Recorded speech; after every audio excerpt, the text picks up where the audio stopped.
মধ্যপ্রাচ্যে নতুন করে সৃষ্ট উত্তেজনার প্রেক্ষাপটে অবশেষে ইরানে ইসরায়েলি আগ্রাসনের বিরুদ্ধে সরব হল আরব দেশগুলো। তুরস্কের ইস্তাম্বুলে অনুষ্ঠিত ইসলামী সহযোগিতা সংস্থা ওআইসি এর ৫১তম পররাষ্ট্রমন্ত্রী পর্যায়ের সম্মেলনের ফাঁকে আয়োজিত এক জরুরি বৈঠকে আরব লীগের পররাষ্ট্রমন্ত্রীরা ইসরায়েলের সামরিক হামলার তীব্র নিন্দা জানান। একই সঙ্গে তারা অবিলম্বে এই সংঘাত বন্ধে আন্তর্জাতিক প্রচেষ্টা জোরদারের আহ্বান জানান।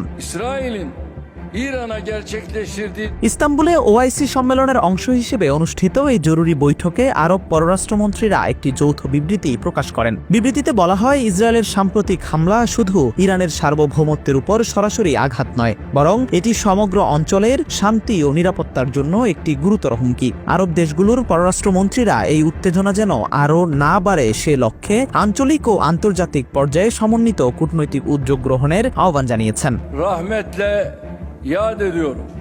এই গুরুত্বপূর্ণ বৈঠকে অংশ নেন বিভিন্ন আরব ও মুসলিম দেশের শীর্ষ কূটনীতিকরা। বৈঠকের আয়োজক ছিলেন তুরস্কের পররাষ্ট্রমন্ত্রী হাকান ফিদান। আলোচনার কেন্দ্রবিন্দুতে ছিল ইরান ও ইসরায়েলের মধ্যকার চলমান সামরিক সংঘাত এবং তার আঞ্চলিক ও আন্তর্জাতিক প্রভাব।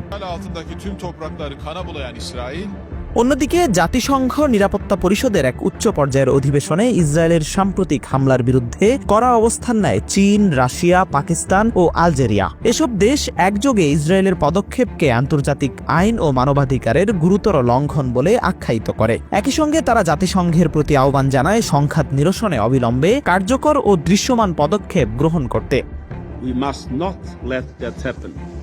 জাতিসংঘে পাকিস্তানের স্থায়ী প্রতিনিধি আসিম আহমদ এক কঠোর বিবৃতিতে বলেন, ইসরায়েলের কর্মকাণ্ড শুধু নৃশংসতাই নয়, বরং এটি জাতিসংঘের নৈতিক ব্যর্থতার প্রতীক হয়ে দাঁড়িয়েছে। তিনি গাজা ও পশ্চিম তীরে চলমান ধ্বংসযজ্ঞের তীব্র নিন্দা জানান এবং সতর্ক করে বলেন, এই সহিংসতা গোটা মধ্যপ্রাচ্যকে গভীর অস্থিরতার দিকে ঠেলে দিচ্ছে।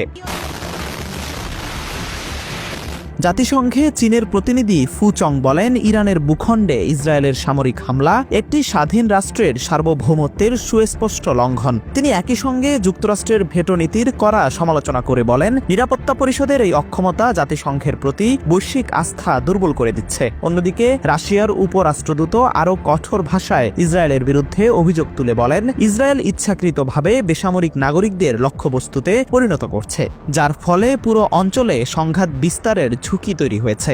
তিনি পশ্চিমা দেশের পক্ষপাতমূলক অবস্থানকেও তীব্র ভাষায় আক্রমণ করেন। বিশেষজ্ঞদের মতে, ইরান ইসরায়েল সাম্প্রতিক সংঘর্ষ মধ্যপ্রাচ্যে একটি নতুন যুদ্ধের ঝুঁকি তৈরি করছে, বিশেষ করে পারমাণবিক স্থাপনাকে লক্ষ্য করে হামলার নজির স্থাপনের মাধ্যমে। এটি আন্তর্জাতিক নিরাপত্তা কাঠামোর জন্য একটি বড় চ্যালেঞ্জ।